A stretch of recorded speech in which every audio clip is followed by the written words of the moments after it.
사람들이 예수를 믿기만 하면 구원받는데 예수를 믿지 못하는 걸림돌 중에 하나가 바로 예수님이 동정녀의 몸에서 탄생했다는 성경 말씀입니다. 그런데 성경을 보면 성경은 창세기부터 시작을 해서 선지서를 거쳐서 복음서와 서신서까지 계속해서 예수님께서 동정녀의 몸에서 탄생하셔서 이 세상에 강림하셨다 하는 것을 말씀하고 있습니다. 이사야 7장 14절 말씀 우리 다 같이 함께 읽겠습니다. 그러므로 주께서 친히 징조로 너에게 주실 것이라. 보라, 처녀가 잉태하여 아들을 낳을 것이요 그 이름을 임마누엘이라 하리라. 선지자 이사야를 통해서 처녀가 잉태하고 아들을 낳을 것이라고 예언하게 하나님께서 말씀하셨습니다. 이건 그냥 간단하게 우리가 이해하고 믿어질 일이 아니죠. 여러분, 어떻게 결혼 안 한 처녀가 아이를 낳습니까? 그래서 하나님께서는 이 말씀을 잘 보면 이것은 하나님이 직접 친히 징조로 표적 기적으로 보여주시는 일인데, 이것은 하나님이 세상에 오셔서 임마누엘, 우리 인간과 함께 하신다고 하는 중요한 하나의 사인이 될 것이다 라고 말씀을 합니다. 그러니 보통 사람이 이런 비밀을 알지 못하면서 예수님이 결혼을 하지 않은 처녀 동정녀를 통해서 탄생하셨다 하는 말씀을 믿지 못하는 것이 당연한 일입니다. 여러분은 이걸 믿으십니까? 확실합니까? 네. 믿어지는 게 축복 중에 축복인 줄을 기억하시길 바랍니다. 마태복음 1장 23절 우리 다 같이 함께 읽겠습니다. 보라, 처녀가 잉태하여 아들을 낳을 것이요 그 이름은 임마누엘이라 하리라 하셨으니 이를 번역한즉 하나님이 우리와 함께 계시다 함이라. 마리아를 통해서 예수님이 탄생하심으로 구약의 선지자를 통해서 약속한 그 예언이 말로만 끝나는 예언이 아니라 현실 속에 이루어진다라고 지금 천사가 말하고 있는 것입니다. 여러분이 만약에 마리아라고 하면 이 말을 여러분이 직접 들었다고 할 때 여러분의 반응은 어떻게 될 거라고 생각하십니까? 누가복음 1장 34절을 한번 다 같이 보십시다. 마리아가 천사에게 말하되 나는 산내를 알지 못하니 어찌 일이 있으리까? 여기 산내를 알지 못한다는 말은 남자를 본 적도 없다는 말이 아니라 경험적으로 알지를 않았다. 결혼 생활, 부부 생활을 아직 하지 않았다 그 말이죠. 동정녀라는 말이죠. 당사자인 마리아도 믿지를 못했어요, 이거를. 그러자 천사가 말합니다. 누가복음 1장 37절 다 같이 대저 하나님의 모든 말씀은 능치 못하심이 없느니라. 하나님의 모든 말씀은, 전능하신 그 말씀은 능치 못함이 없고 반드시 이루어진다. 그러자 마리아가 믿음으로 비로소 반응을 합니다. 어떻게 반응하죠? 1장 37절 다 같이 1장 38절 시작. 마리아가 가로되 주의 계집종이오니 말씀대로 내게 이루어져. 내가 그거 다 이해는 안 되지만 주님의 계집종이오니, 주님을 믿는 자기를 낮추는 겸손한 표현이죠. 계집종이오니 하나님의 말씀대로 제게 이루어지기를 원합니다. 이해된다는 말은 아니에요. 그러나 하나님이 하시겠다면 이루어지기를 원합니다. 이렇게 대답을 했습니다. 능치 못함이 없는 하나님께서 말씀하신다면 저는 아멘으로 받아들이겠다는 것입니다. 정말 엄청난 고백이죠. 그래서 마리아죠. 창세기 3장 15절을 다 같이 함께 보겠습니다. 내가 너로 여자와 원수가 되게 하고 너의 후손도 여자의 후손과 원수가 되게 하리니 여자의 후손은 내 머리를 상하게 할 것이요 너는 그의 발꿈치를 상하게 할 것이니라. 성경에 여자의 후손이란 말이 나오는데 이건 거의 성경에서 사용하지 않는 유일한 단어입니다. 모든 족보를 보면요 다 남자인 누가 누구를 낳았다 이렇게 기록을 하고 있어요.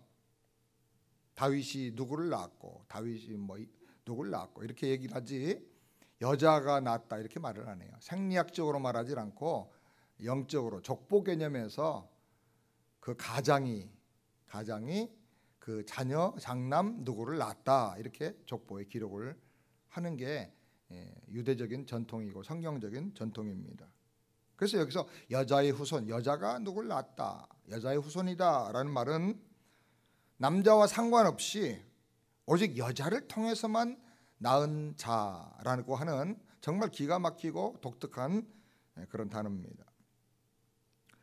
이 말씀에서 이 창세기의 말씀에서 처녀가 잉타하여 아들을 낳을 것이요 라는 이사야의 예언이 연결이 되고, 이 말씀에서 나는 사내를 알지 못하는데 어떻게 나를 통해서 아들이 태어날 수 있다고 하십니까? 라고 하는 이 마리아의 말이 또 이렇게 연결이 되는 것입니다. 그렇기 때문에 예수님께서 동정녀의 몸을 통해서 세상에 오셨다 하는 이 사실은 어느 날 갑자기 이렇게 생겨난 일이 아니고 인류의 시조 아담 때부터 하나님이 말씀하신 아주 중요한 말씀인 것입니다. 그럼 왜 하나님은 사람들이 이거 믿기 힘들어하는데도 불구하고 동정녀의 몸을 통해서 예수님이 오실 것을 말씀하시고 그대로 또 그 일을 이루셨는가? 그냥 성경에 말하니까 그냥 그런 줄 알자 그러고 넘어가도 되지만 이걸 깊이 생각을 해볼 때 우리가 믿음이 더 굳게 뿌리를 내릴 수가 있습니다. 여기 아주 놀라운 메시지가 있고 기가 막힌 영적인 신비와 비밀이 있는 것입니다. 오늘 성탄절을 맞이해서 몇 가지로 그 비밀을 함께 생각해 원합니다. 첫 번째로 루저를 위너로 만들어 주시려는 하나님의 은혜입니다. 루저 뭐죠? 패배자, 잃어버린 자, 실패자입니다. 하와가 루저입니다. 하와는 마귀의 유혹을 받아서 아담까지 타락하게 함으로 말미암아 온 인류를 패배자, 마귀의 노예, 죄악의 종으로 만들어 버렸습니다. 그런데 하나님은 패하고 실패하고 낙심한 이 하와를 그냥 패배자로 버려두지 않으시고 위너로 마귀를 대적해서 뱀의 머리를 밟는 그런 자로 하나님이 만들어 주시는 것입니다. 전도서 9장 11절을 다 같이 함께 읽겠습니다. 내가 돌이켜 해 아래에서 보니 빠른 경주자라고 선착하는 것이 아니며 유력자라고 전쟁에 승리하는 것이 아니며 지혜자라고 식품을 얻는 것이 아니며 명철자라고 재물을 얻는 것이 아니며 기능자라고 은총을 얻는 것이 아니니. 빨리 달려간다고 먼저 도착하는 게 아니라는 거예요. 힘이 있다고 반드시 승리하는 것도 아니라는 거예요. 지혜 있다고 물질 많이 얻어서 부자 되는 것도 아니라는 거예요. 재능이 많다고 해서 모든 혜택을 다 누리고 사는 것도 아니라는 거예요. 역대상 29장 11절을 보겠습니다. 여호와여 광대하심과 권능과 영광과 이김과 위엄이 다 주께 속하였사오니 천지에 있는 것이 다 주의 것이로소이다. 여호와여 주권도 주께 속하였사오니 주는 높으사 만유의 머리심이다. 이김과 승리와 영광과 권능이 다 하나님께 속해 있다는 거예요. 그래서 하나님이 높여주셔야 높아지고 하나님이 이기게 해주셔야 승리를 얻을 수가 있다는 거예요. 하나님의 주권을 말하는 거예요. 여러분 주변을 돌아보세요. 똑똑하다고 다 성공하는 거 아니잖아요. 공부 정말 잘했는데 평생 그냥 별로 하는 일 없이 사는 사람도 많이 있어요. 저 사람은 정말 뭐든지 잘할 것 같아. 성실하기도 해. 부지런해. 근데 하는 일마다 안 되는 거예요. 근데 어떤 사람은 너무 어수룩하고 허술한데 이상하게 길이 열려. 제가 목사기 때문에 아주 재벌급 부자들 회장님들도 한국에 있을 때 많이 만났는데요. 에스콰이어 대표 초대 회장님 이인표 회장님도 제가 전도했어요. 근데 이 회장님들 만나서 물어봅니다. 어떻게 해서 이렇게 큰 기업을 이뤘습니까? 그러니까 열심히 하고 최선을 다하지만 그게 전부가 아니라는 거예요. 뭔가가 도와줘야 된다는 거예요. 뭔가가 도와줘야 되는데 이걸 모르니까 사람들은 운때가 맞았다는 둥 뭐 어쩌고 저쩌고 하는데 자기 힘만 가지고 되는 거 아니에요. 뭔가가 열려져야 되는 거예요. 열려져야 되는 거예요. 하나님이 승리를 주셔야 된다는 거예요. 동의하십니까 여러분? 고린도서 15장 57절을 다 같이 함께 보겠습니다. 우리 주 예수 그리스도로 말미암아 우리에게 이김을 주시는 하나님께 감사합니다. 하나님이 이김을 주시는데 어떻게 주시느냐? 진정한 승리는 우리 주 예수 그리스도로 말미암아 승리를 주신다는 거예요. 무슨 말이냐? 예수님이 십자가에서 우리 모든 죄를 담당하고 죽으심으로 말미암아 율법의 근거에서 우리를 고발하고 저주하고 심판대 앞으로 끌고 가려고 하는 모든 사탄의 고소를 다 해결해 주셨어요. 그리고 부활하심으로 말미암아 죽음의 세력을 가지고 우리를 종노릇하게 만드는 마귀의 그 권세를 다 깨트리고 승리하셨어요. 그래서 이 십자가에서 죽으시고 부활하신 예수 그리스도를 통해서 우리에게 진정하고 영원한 하나님의 승리가 주어진다는 거예요. 아멘. 요한일서 5장 4절 말씀을 다 같이 읽겠습니다. 대저 하나님께로서 난 자마다 세상을 이기느니라. 세상을 이긴 이김은 이것이니 우리의 믿음이니라. 하나님 그래서 말씀하시는 거예요. 예수를 믿는 사람, 예수님이 하나님의 아들인 것을 믿는 사람이 아니면 이 세상을 이기는 사람이 누구냐? 이 예수를 믿는 믿음을 가지고 어떤 일을 만나도 그 사람은 믿음으로 승리할 수가 있다는 것입니다. 내가 비록 하와처럼 패배자였고 실패자였고 루저였다 할지라도 이제 예수 그리스도를 믿으면 하나님께서 예수를 통해서 믿음으로 사는 사람에게 놀라운 승리를 줄 것을 확실히 믿으시기 바랍니다. 예수 안에 있다면 그 사람은 승리할 수가 있는 거예요. 이 승리의 확신을 가지고 사시기 바랍니다. 좀 힘들고 어려워도 너무 두려워서 쪼들지 말고 담대하게 일어나시길 바랍니다. 그다음에 두 번째로는 약한 자를 강한 자 제압하는 도구로 사용하신다는 겁니다. 사탄이 먼저 하와에게 접근해서 하와를 유혹하고 시험한 이유가 뭡니까? 하와가 약하기 때문이에요. 하와가 약해서 사탄에게 패하고 아담에게도 그 선악을 알게 하는 실과를 줘서 같이 범죄하여 온 인류가 죄와 마귀의 노예가 되고 말았어요. 그런데 하나님은 약한 여자의 후손이 뱀의 머리를 밟을 것이다. 머리를 밟는다는 말은 아주 치명적으로 아주 상처를 입혀서 완전히 박살낸다 그 말이죠.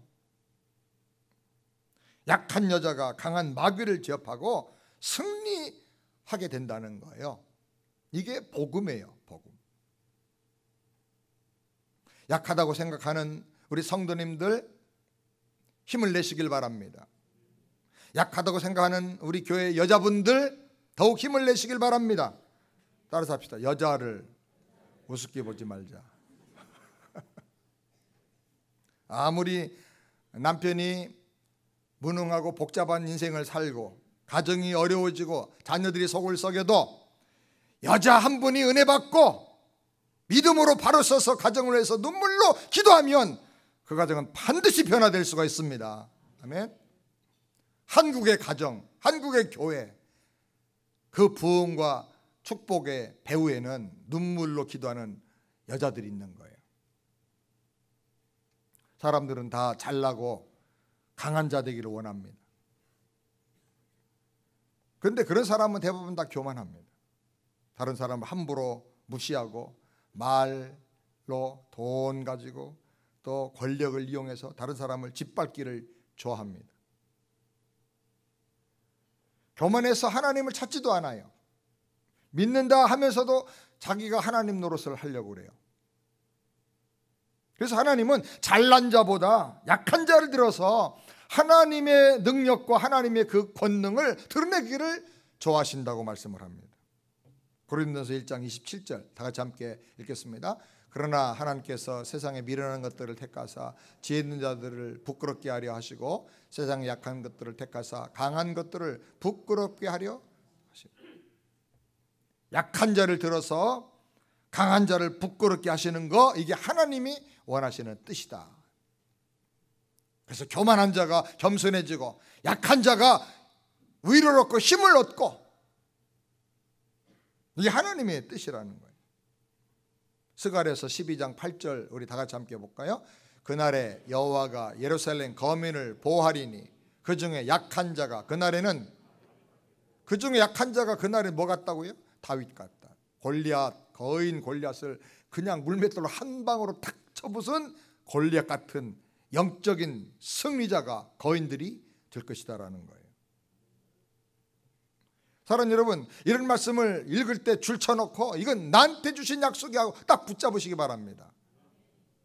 하나님의 모든 말씀은 나에게 주시는 약속이 언약이에요. 커비넌트예요. 이건 딱 붙잡는 사람에게 그대로 이루어지는 거예요. 히브리서 12장 12절부터 13절 다 같이. 그러므로 피곤한 손과 연약한 무릎을 일으켜 세우고 너희 발을 위에 곧은 길과를 만들어 저는 다리로 하여금 어그러지지 않고 고침을 받게 하라.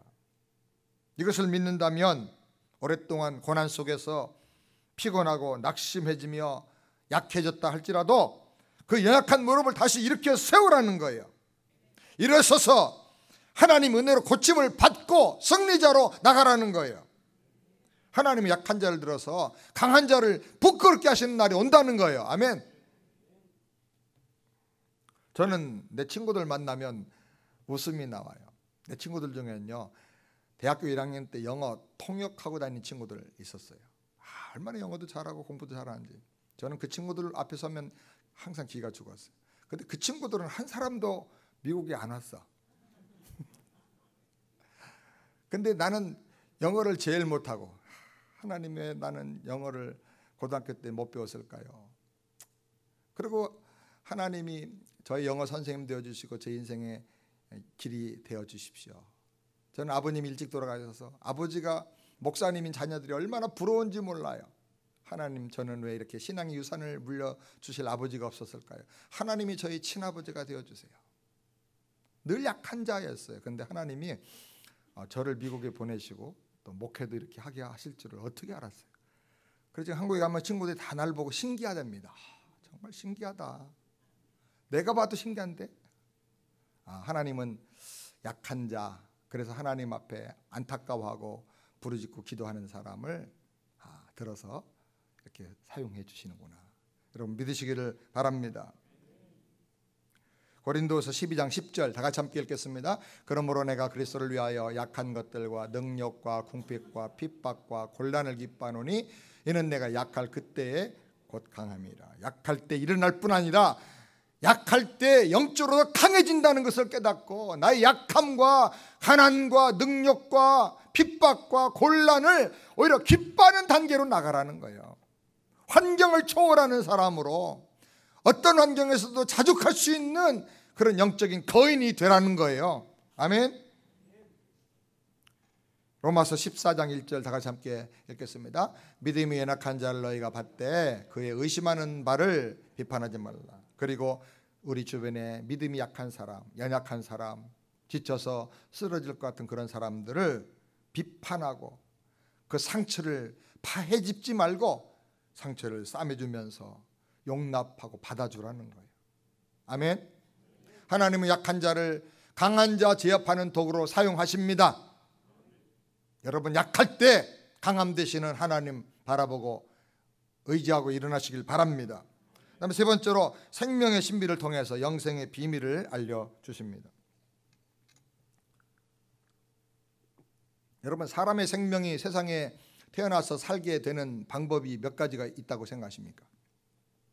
보통은 부부의 사랑을 통해서 엄마 뱃속에 10달 동안 잉태되었다가 출생하는 것, 그거 하나를 사람들이 압니다. 그 외에 다른 방법은 없나요? 아기 낳을 수 없는 사람이 기적적으로 낳는 것도 있죠. 성경에 보면 100살 된 아브라함 생식 기능이 다 떨어졌습니다. 90살 된 사라 경수가 끊어졌다. 이제는 맨스를 할 수 없다. 수태할 능력이 없다는 거죠. 그런데 하나님의 약속에 따라서 거기서 아기가 태어났습니다. 이거 정상은 아니죠. 하나님이 하신 일이라고 성경이 말합니다. 그 증거가 뭐냐? 아브라함의 후손인 오늘날 이스라엘 백성들이 그 증거예요. 한두 명이 아니야. 전 세계의 가장 큰 영향력을 가진 아주 특별한 나라가 되었어요. 성경은 또 다른 방법을 말씀합니다. 죽은 자가 살아나기도 했어요. 대표적으로 누구죠? 나사로. 또 하나님은 또 다른 방법을 말씀합니다. 하나님께서 친히 흙으로 사람을 빚어서 만드셨다고 말합니다.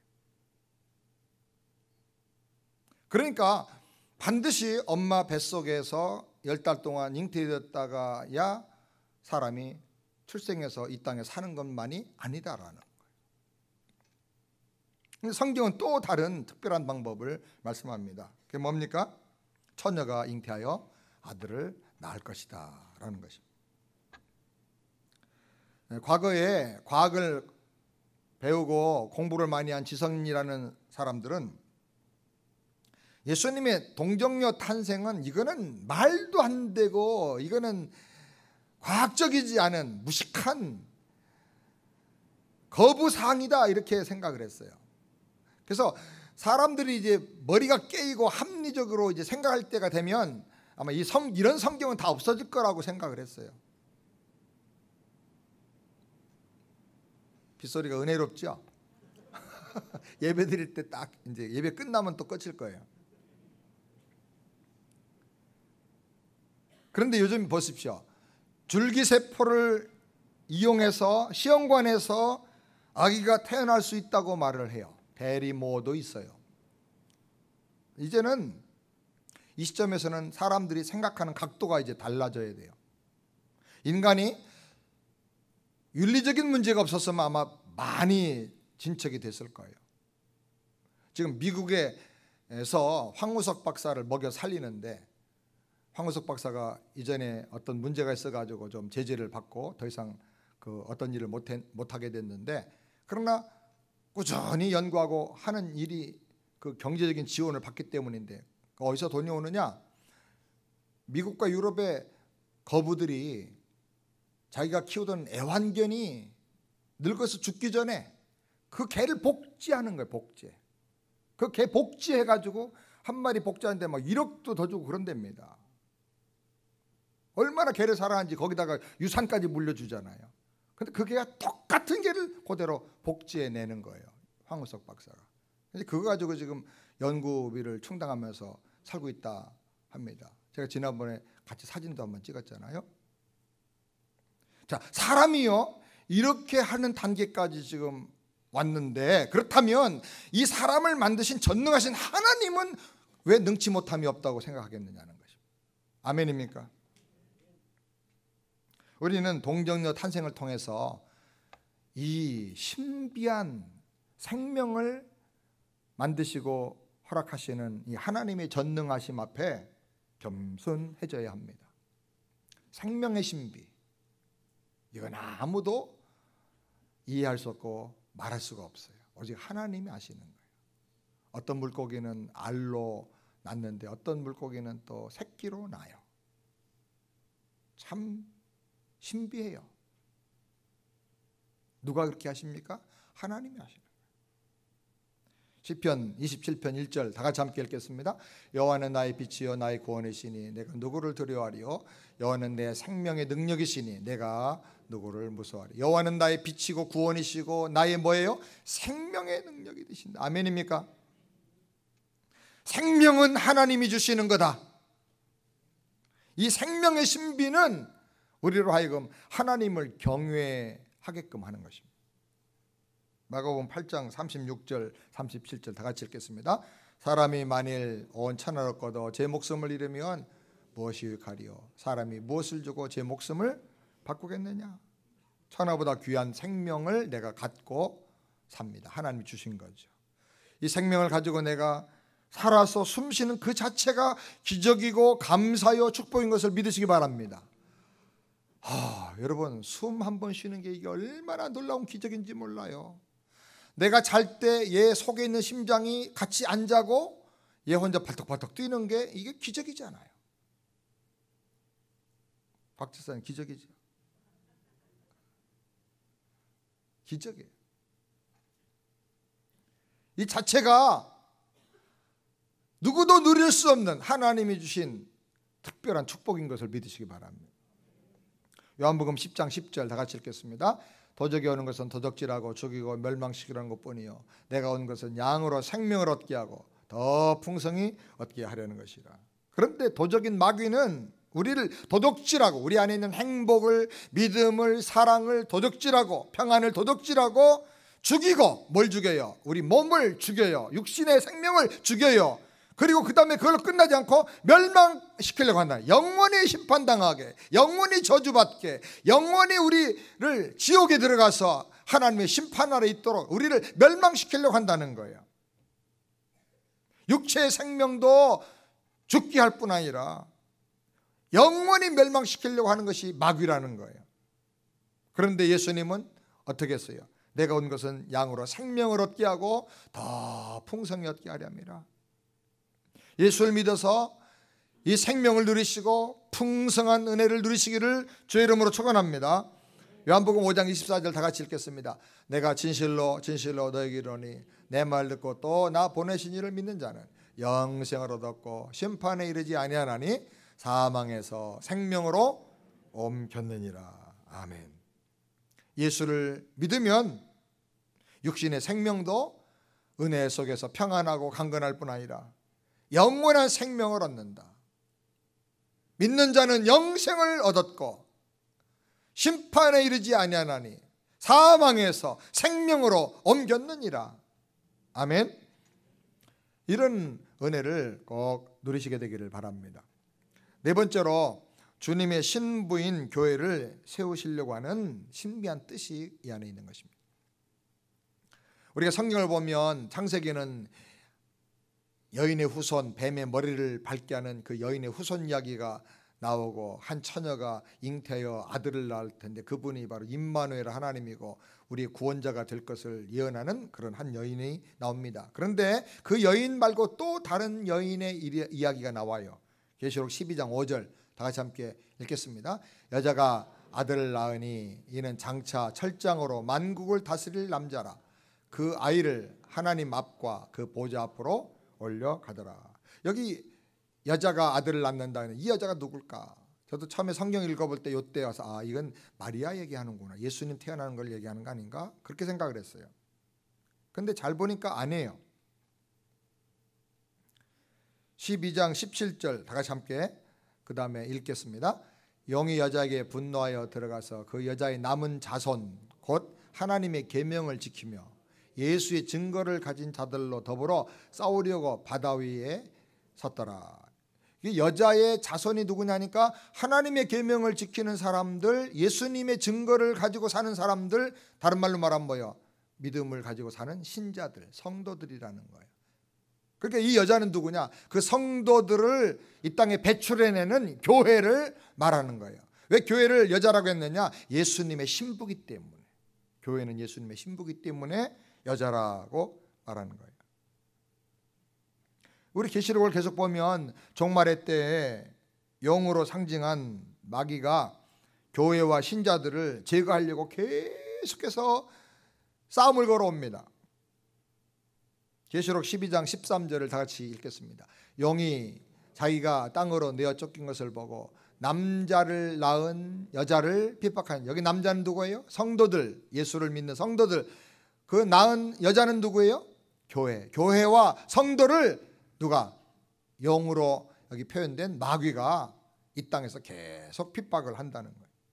그래서 교회는요, 영적인 전쟁이 있어요. 마귀와의 싸움을 싸우는 것이 교회예요. 우리 성도들은 일시적으로 핍박도 당하고 때로는 고난도 당하는 거예요. 그런데 결국은 교회와 신자들은 마귀와 싸워서 승리하는 것입니다. 이것을 믿기 바랍니다. 계시록 12장 7절 다 같이 함께 읽겠습니다. 여자가 아들을 낳으니 이는 장차 철장으로 만국을 다스릴 남자라. 그 아이를 하나님 앞과 그 보좌 앞으로 올려가더라. 성도들이 일시적으로는 핍박과 고난을 당하지만 여자, 교회가 낳는 아들, 성도들, 교회가 배출하는 성도들은 장차 철장으로 만국을 다스리는 권세를 가진 그런 성도들이 된다는 것입니다. 여러분 믿으시기 바랍니다. 성경은 여인의 후손을 통해서 마귀를 짓밟는 구주 예수님을 예언해서 보여주면서 동시에 예수님의 신부인 교회가 배출해내는 믿음의 성도들이 마귀 뱀의 머리를 밟으신 예수님의 승리에 함께 동참하게 될 것을 말씀하고 있는 것입니다. 잠깐 동안은 발꿈치가 상하는 것처럼 고난과 아픔과 핍박이 있지만, 그러나 성도들은 반드시 승리해서 철장으로 만국을 다스리는 같은 그런 놀라운 영적인 권세를 가지고 승리하게 된다는 것입니다. 하나님께서는 여인의 후손을 통해서 뱀의 머리를 밟는 구세주가 오실 것을 예언하시면서 그 안에 교회를 통해서, 예수님의 신부인 교회를 통해서 배출할 성도들이 마귀를 정복하고 예수님의 승리에 동참할 것을 넣어서 이렇게 우리에게 그 비밀을 가르쳐 주신 것입니다. 말씀을 깊이 여러분이 계속 묵상을 하면서 이런 비밀을 더 깊이 깨달아 가게 되기를 주님의 이름으로 축원합니다. 그다음에 마지막 다섯 번째로 죄가 없는 유일한 구원자를 보내주시는 비밀이 이 안에 있는 것입니다. 예수님께서 여자에게서 나신 가장 결정적인 중요한 이유가 무엇입니까? 갈라디아서 4장 4절부터 다 읽겠습니다.